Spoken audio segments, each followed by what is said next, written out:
Pemirsa, PT Timah Tbk terus menegaskan komitmennya untuk mengedepankan pertambangan berkelanjutan dengan menerapkan prinsip Environmental, Social, and Governance atau ESG. Ya, melalui praktik pertambangan yang mengedepankan berkelanjutan, PT Timah optimis mampu mengejar target produksi biji timah dan logam timah sebesar 21,5 ribu ton dan penjualan 19,06 ribu metrik ton hingga akhir 2025.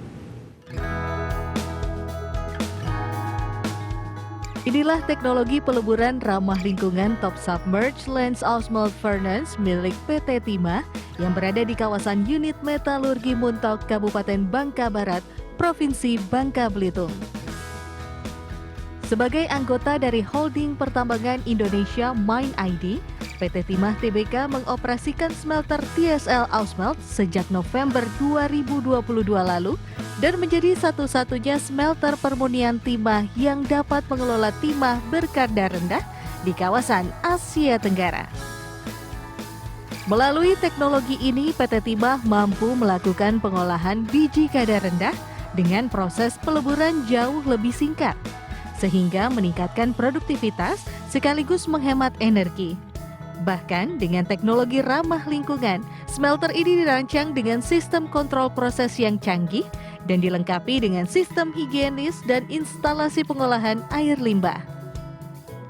Tak heran melalui pengoperasian praktik pertambangan yang tidak hanya efisien namun mengedepankan berkelanjutan dan bertanggung jawab terhadap lingkungan, Perseroan optimis mengejar target produksi biji timah dan logam timah sebesar 21,5 ribu ton dan penjualan 19,06 ribu metrik ton hingga akhir 2025.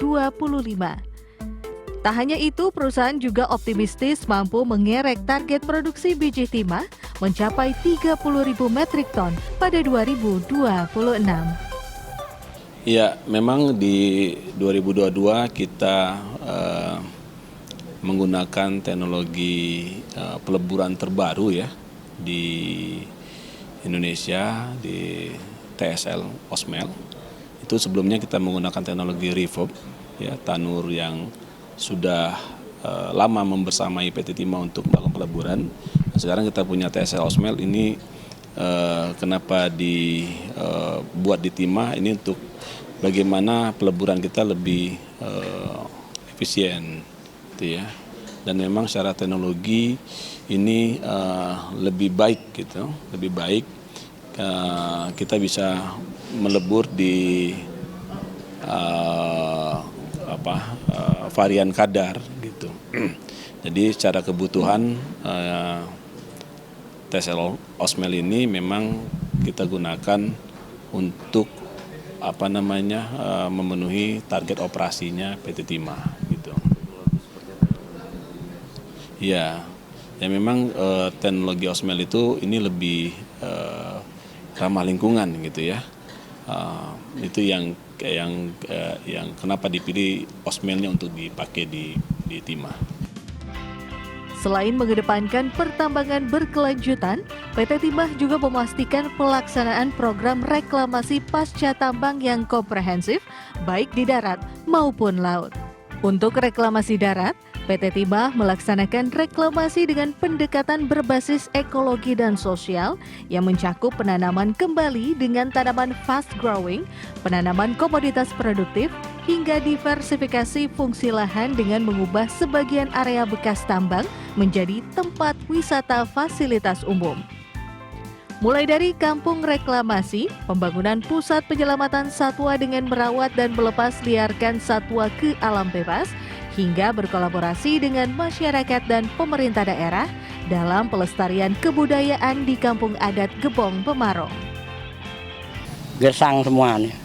Sudah ada penghijauan di sini baru kelihatan subur. Buruh harian apa dulu?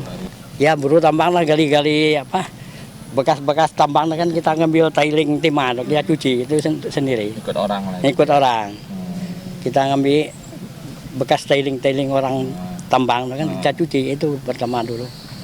Nah, kerja di sini baru enggak sini sampai sekarang. Alhamdulillah sampai sekarang penghasilan juga cukup lah Pak. Terkait sebagian besar kegiatan penambangan timah yang dilakukan di perairan, tanggung jawab reklamasi laut menjadi krusial.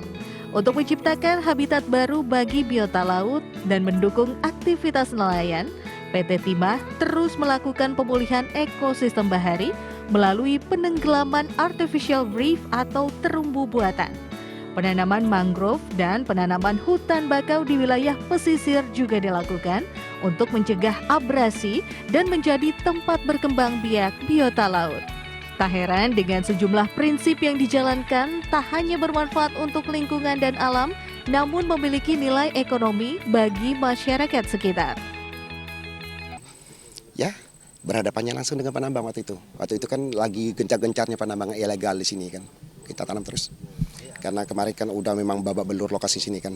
Babak bingkas setelah Bangka kan memang lupa hancur habitat bakau yang lama kemarin hancur semua dikerjain taman ilegal. Terus kita berusaha merevitalisasi lokasi ini. Karena sayang kan lokasi ini kan kemarin tandus kan. Ya, sedikit demi sedikit, tahun demi tahun sampai sekarang alhamdulillah. Sekarang masyarakat tuh udah bisa mencari kayak kepiting tadi, kerang, burung, udah bisa dirasakan masyarakat. Dulu kan susah di sini karena tandus kan. Alhamdulillah mereka udah sedikit mengerti kan. Boleh ngambil kepiting atau burung tapi pohon bakalnya ya jangan dirusak gitu. Sama-sama kita jagakan pohon bakau juga untuk kita semua, bukan untuk personal kita ikebana kan. Untuk kita semua lah, walaupun mereka tidak ikut serta di sini kan. Tapi kita juga hargai mereka kan, mereka juga mau cari ekonomi di sini kan, penopang hidup mereka di sini. Itu aja sih. Dengan dukungan tata kelola yang kuat, efisiensi operasional, dan peluang pasar yang positif, PT Timah Tbk optimistis dapat mempertahankan momentum pertumbuhan kinerja hingga akhir tahun. Salah satunya dengan peningkatan operasi produksi dibantu dengan satuan tugas internal. Perseroan juga akan melakukan penyekatan atau pemagaran wilayah izin usaha pertambangan PT Timah yang berada di Bangka Belitung. Penyekatan ini agar konsesi tidak bisa dimasuki oleh kegiatan timah ilegal, melainkan dengan pendekatan legalitas, di mana masyarakat diberi kesempatan masuk wadah koperasi yang kemudian bermitra dengan PT Timah. Dari Bangka Belitung, Ade Firmansyah, IDX Channel.